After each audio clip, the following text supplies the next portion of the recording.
В преддверии Нового года в Хабаровске возвели средневековый замок из снега. Крепость высотой в 5 метров появилась на центральной площади города. Эта работа стала дебютом мастеров в жанре снежной архитектуры, рассказывает наш собственный корреспондент в Хабаровске Станислав Михайлов.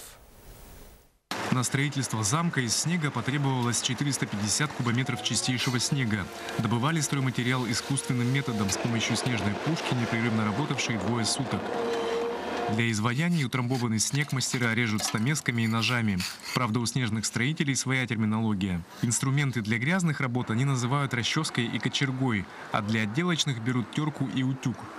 То есть здесь применяются и лопаты, и терки, те, которыми делают драники. То есть можно зачищать, затирать. Применяется все, что угодно. От электропилы до терок, которые можно чистить и нужно чистить рыбу. Им можно обрабатывать очень интересно этот материал. То есть он великолепен, он прекрасно работает, в общем-то, под руками художника. Посмотреть на дебютный снежный замок пришли сотни хабаровчан. Мне это очень понравился замок, особенно трон.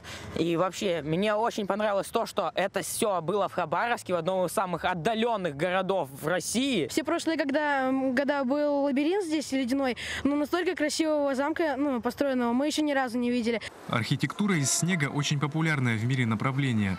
В Москве воссоздают снежный большой театр и Эйфелеву башню. В соседнем Китае строят целый город из достопримечательностей всех стран мира. В Хабаровске снежной архитектурой решили заняться впервые.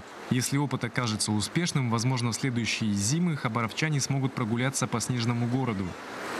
Стас Михайлов, НВК Саха, Хабаровск.